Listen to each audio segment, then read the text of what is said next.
오늘도 창세기 31장에 기록된 이 말씀을 통해서 하나님께서 주시는 은혜를 우리가 함께 나누기를 원합니다. 오늘 이 창세기 31장에는 이 야곱이 하나님께서 계획하신 때가 되었을 때 외삼촌 라반의 집을 떠나 고향으로 돌아오는 이야기가 기록이 되어 있습니다. 그런데 이 야곱은 고향으로 돌아오는 것도 쉽지가 않습니다. 외할아버지 집이고 또 자기 외삼촌이면서 장인인 라반과 작별하면서 서로 좋게 축복하고 환영하면서 떠나면 좋겠는데 서로 원수가 되어 갈라서게 됩니다. 이것도 역시 야곱의 욕심 때문입니다. 사실 하나님의 계획은 야곱이 하란에 와서 결혼을 함으로 12명의 아들을 얻게 하는 것이었습니다. 그런데 이 야곱의 욕심 때문에 두 아내를 얻게 되었고 또 아내들의 욕심 때문에 두 하녀가 또 야곱의 아내가 되어버렸습니다. 그래서 12명의 아들이 태어나기는 했지만 서로 어머니가 다른 아들들이 태어나게 된 것입니다. 그래서 결국 야곱의 가정에는 평안한 날이 없게 되어버린 것입니다. 야곱은 결국 이 아내들과 이 자식들 때문에 엄청난 고통을 경험하게 됩니다. 그리고 하나님께서는 이 야곱이 고향을 떠날 때부터 돌아올 때까지 내가 너를 안전하게 지켜줄 것이라고 약속을 했습니다. 그런데 야곱은 이 재물을 움켜쥐기 위해서 자기 양떼를 만드느라 생고생을 합니다. 검은 양, 얼룩진 양, 점 있는 양을 만들어내느라고 고생을 합니다. 그런데 사실은 하나님께서 이미 다 준비해 놓은 것입니다. 야곱 혼자 이리 뛰고 저리 뛰고 난리를 피우지만 사실은 하나님께서 은혜로 주신 것입니다. 그런데 야곱은 자기가 악착같이 모은 것이라고 생각하기 때문에 다른 사람들이 빼앗아 갈까 두려움이 생긴 것입니다. 여러분, 이것이 바로 불신앙의 모습입니다. 하나님께서 주신 것이라면 또 주실 줄 믿고 평안하게 쓰고 나누어주고 섬기면 되겠지만 내가 악착같이 모은 것이기 때문에 누가 빼앗아 갈까봐 두려운 것입니다. 그래서 오늘 본문에 보시면 야곱은 라반의 아들들과 라반이 자기 것을 빼앗아 갈까봐 두려워하게 됩니다. 여러분, 창세기 31장 1절에서 2절까지 말씀해 보시면 야곱이 라반의 아들들이 하는 말을 들은즉 야곱이 우리 아버지의 소유를 다 빼앗고 우리 아버지의 소유로 말미암아 이 모든 재물을 모았다 하는지라 야곱이 라반의 안색을 본즉 자기에게 대하여 전과 같지 아니하더라 라고 말씀을 합니다. 여러분, 야곱은 자기 재산 때문에 불안해진 것입니다. 야곱이 지금 가지고 있는 것들이 하나님께서 주신 것이고 하나님의 은혜로 생각했다면 두려워할 이유가 없는 것입니다. 그런데 내가 악착같이 점 있는 양을 만들어냈고 얼룩진 양을 만들어냈기 때문에 이것을 빼앗기는 것이 두려운 것입니다. 이것이 바로 야곱이 하나님을 온전히 믿지 못하는 마음입니다. 하나님께서 주셨고 또 하나님께서 지켜주신다는 믿음보다는 내가 지켜야 한다는 생각이 더 큰 겁니다. 그래서 야곱은 스스로 험악한 인생을 사는 것입니다. 그때 마침 하나님께서도 말씀하십니다. 여러분, 3절 말씀해 보시면 이제 때가 되었으니 고향으로 돌아가라는 것입니다.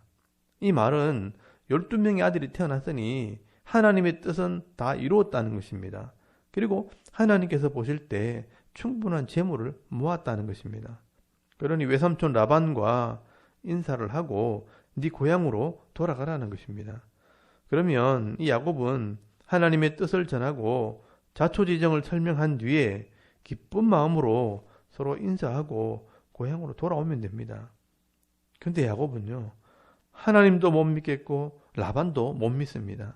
내 손에 움켜쥐고 있는 재물만 믿는 것입니다. 그래서 급히 자기 아내들을 불러서 상의를 하고 외삼촌의 집을 떠나야 되겠다고 의논을 하게 됩니다. 그때 이 야곱의 아내들인 라헬과 레아도 아버지에게 인사는 하고 가야지요 하고 설득을 하면 좋겠는데 똑같이 이야기합니다. 여러분, 14절 말씀해 보시면 라헬과 레아가 그에게 대답하여 이르되 우리가 우리 아버지 집에서 무슨 분깃이나 유산이 있으리요. 아버지가 우리를 팔고 우리 돈을 다 먹어버렸으니 아버지가 우리를 외국인처럼 여기는 것이 아닌가. 하나님이 우리 아버지에게서 취하여 가신 재물은 우리와 우리 자식의 것이니 이제 하나님이 당신에게 이르신 일을 다 준행하라라고 말씀을 합니다. 여러분, 두 아내도 똑같습니다. 아버지가 우리를 팔아먹었다라고 말합니다. 딸 둘을 주는 대신 14년 동안을 일을 시켰고 또 품삯을 제대로 주지 않았으니 그럴 만도 합니다. 그리고 하나님께서 이 얼룩무늬 있는 양을 주셨으니 이것은 우리 것입니다. 그냥 떠납시다 하고 의논을 한 것입니다. 그런데 여러분 19절 말씀에 보시면 또 라헬이 욕심을 냅니다. 아버지의 드라빔을 훔치게 됩니다. 이것은 도둑질입니다. 이 드라빔이라는 것은 가정의 우상입니다. 가난한 사람들이 가정에 복을 준다고 해서 작은 우상을 만들어 놓고 섬기는 부적과 같은 것입니다.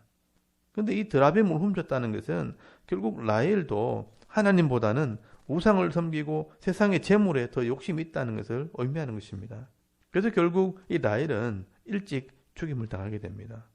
그리고 이 야곱은 결국 외삼촌의 집에서 얻은 모든 재산을 정리해서 인사도 제대로 하지 않고 몰래 도망을 나오게 됩니다. 여러분 20절 말씀에 보시면 야곱은 그 거취를 아람 사람 라반에게 말하지 아니하고 가만히 떠났더라라고 말씀을 합니다.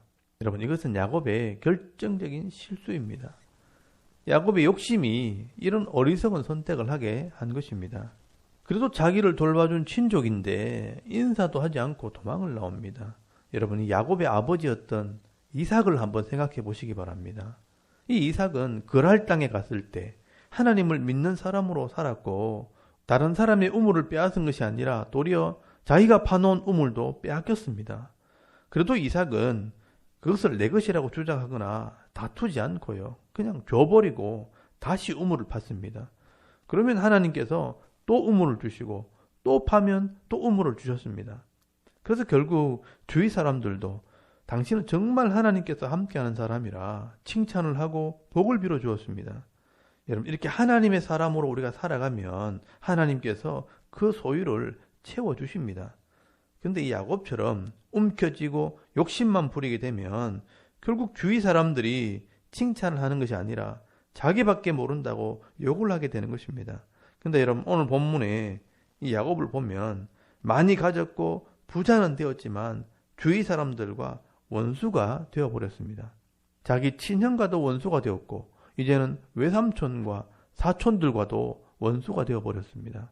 여러분 이 외삼촌 라반이 3일 뒤에 이 야곱이 재산을 정리해서 도망갔다는 이야기를 듣고 화가 났습니다. 그리고 7일 동안 이 야곱을 잡으려고 따라오게 됩니다. 얼마나 화가 났으면 이 야곱을 잡으려고 7일을 따라왔겠습니까? 그때 하나님께서 이 라반에게 나타나셔서 한마디 하십니다.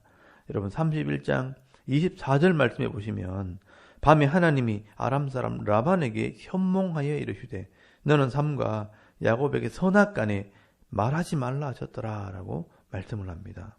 여러분 이것도 하나님의 은혜입니다.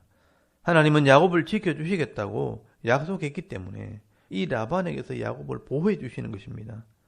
라반이 그래도 하나님을 믿는 사람이기 때문에 이 하나님 말씀을 들었으니 야곱을 어떻게 할 수가 없습니다. 그런데 이 라반이 야곱을 만났을 때 한마디는 합니다. 여러분 26절에서 28절까지 말씀해 보시면 이것은 선악을 떠나서 어른으로서 하는 말입니다.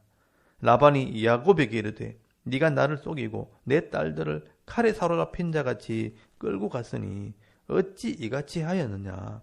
내가 즐거움과 노래와 북과 수금으로 너를 보내겠거늘 어찌하여 네가 나를 속이고 가만히 도망하고 내게 알리지 아니하였으며 내가 내 손자들과 딸들에게 입 맞추지 못하게 하였으니 네 행위가 참으로 어리석도다라고 말씀을 합니다.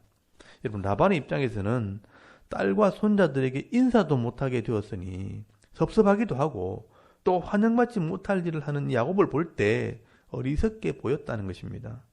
그래서 이 라반은 아무리 그래도 20년을 같이 있었는데 인사는 하고 가야지 하면서 책망을 하는 것입니다.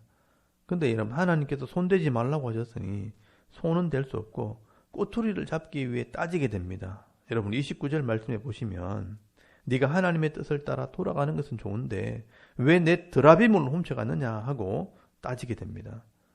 그때 야곱은요 라헬이 그 드라빔을 훔친 사실을 알지 못했기 때문에 저주를 하게 됩니다. 내가 드라빔을 훔치지 않았고 만약 내 집에서 드라빔을 훔친 자가 있다면 살지 못하게 될 것이라 라고 저주를 합니다. 여러분 이쯤 되면 라헬도 스스로 자백을 하고 드라빔을 내놓으면 좋겠지만 끝까지 거짓말을 합니다. 경수가 났다고 하면서 자기 방석 밑에 숨겨놓고 자기 장막에 들어오지도 못하게 합니다. 결국 라헬은 이 야곱의 말대로 죽임을 당하게 되는 겁니다. 그리고 야곱은 이왕 떠나는 것 서로 축복하고 기도하면서 헤어지면 좋겠지만 또 섭섭한 말을 한마디 합니다. 여러분 36절 말씀에 보시면 이 야곱도 라반을 원망하는 말을 하게 됩니다. 그 내용을 요약해 보면 이 외삼촌의 집에서 20년 동안 양을 칠 때 내가 최선을 다해서 섬겼는데 나를 속였다는 겁니다. 여러분 야곱은 그래도 양을 칠 때 정말 정직하고 성실하게 일했다는 것입니다. 외삼촌의 양이나 소를 칠 때 낙태하지 않았고요. 몰래 먹은 적도 없고 짐승에게 물려 죽은 것이나 도둑 맞은 것이 있으면 다 물어 주었다는 것입니다.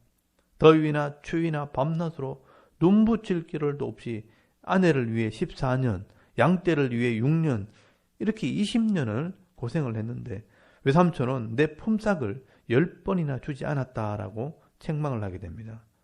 그야말로 야곱은 20년 동안 쇠가 빠지게 고생을 한 것입니다. 근데 여러분 사실 이런 말들은 세상 사람들이 하는 말입니다. 내가 결혼해가지고 마누라하고 자식 먹여 살리느라 고생했다고 푸념을 하고 아내는 또 내가 남편 뒷바라지하고 자식 공부시키고 밥 해주고 살림하느라 좋은 옷도 한 번 못 사입고 허리가 꼬부라지도록 일했다고 서로 푸념을 하는 겁니다. 여러분 이것은 다 믿음이 없을 때 하는 말입니다. 하나님의 은혜를 잊어버리게 되면 내 수고와 내 고생만 보이는 것입니다. 여러분 야곱도 하나님의 은혜는 보이지 않고 자기가 고생한 것만 지금 보이는 것입니다. 사실은 하나님께서 이미 다 약속하셨고 앞서 일하시고 부족하지 않도록 다 채워주시고 원수를 막아주시고 다 지켜주셨는데 자기 혼자 열심으로 뛰어다니면서 옆도 뒤도 돌아보지 않고 달려온 것입니다. 그런데 여러분 진짜 믿음 있는 사람은 일을 하기 전에 하나님께 다 맡기면서 그렇게 일을 합니다. 그리고 즐겁게 일을 하고 하나님께서 주신 것을 누리면서 서로 다른 사람을 돌아보고 섬기면서 살아가는 것입니다. 그리고 늘 감사하고 평안한 삶을 살아가는 겁니다. 그래서 바울은 성도가 말을 하려면 감사의 말, 덕스러운 말, 은혜의 말을 하라고 말씀을 하는 것입니다. 그런데 야곱은 그렇게 하지를 못한 겁니다. 결국 야곱은 얼굴을 붉히면서 그러면 다시 우리 보지 맙시다 하고 이 외삼촌이고 장인 어른인 이 라반과 불가침 조약을 맺게 됩니다. 돌무더기를 쌓아놓고 이곳을 넘어가지 않기로 작정을 하고 서로 갈라서게 되는 것입니다. 그래서 여러분 창세기 31장 52절 말씀에 보시면 이 무더기가 증거가 되고 이 기둥이 증거가 되나니 내가 이 무더기를 넘어 네게로 가서 해하지 않을 것이요 네가 이 무더기 이 기둥을 넘어 네게로 와서 해하지 아니할 것이라 라고 말씀을 합니다. 서로 해하지 말자, 다시 보지 말자 하고 헤어지게 되는 것입니다. 여러분 이 아브라함은 롯과 헤어질 때 어떻게 헤어졌습니까? 네가 좌하면 내가 우하고 네가 우하면 내가 좌하리라. 서로 양보하고 배려하면서 헤어졌습니다. 이런 아브라함은 결국 범사에 복을 받았다고 성경은 말씀을 합니다. 여러분 아버지 이삭은 남들이 자기 것을 빼앗아도 양보를 하고 또 빼앗으면 하나님께 맡겼습니다. 그래서 결국 이 이삭은 우물도 얻고 사람도 얻게 되는 것입니다.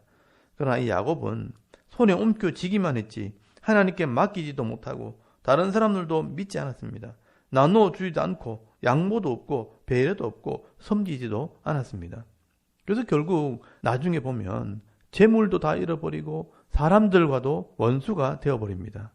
여러분 날 때부터 복을 받고 태어나도 욕심을 내려놓지 않으면 그 복을 누리지도 못하는 것입니다. 가는 곳마다 다툼이 일어납니다. 결국 평안이 없는 것입니다. 여러분 야곱의 이때 나이가 90대 중반쯤 되었습니다. 그런데 130살쯤 되어서야 내가 잘못 살았구나 하고 하나님께 맡기고 내려놓게 됩니다.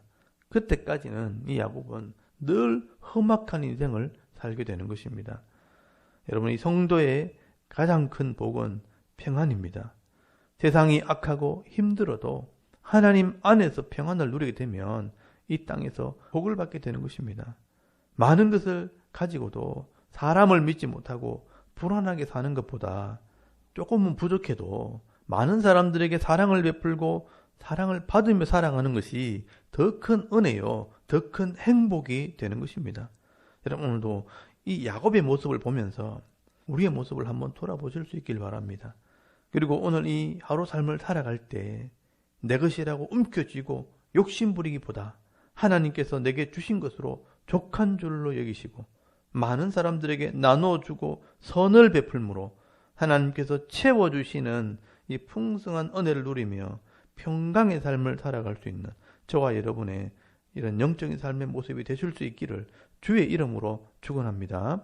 아멘. 우리 잠깐 기도드리겠습니다. 오늘도 내게 주신 것을 감사하고 나누고 섬기는 삶을 살게 하옵소서. 또 나라와 민족을 위해 섬기는 교회를 위해 기도해 주시고요.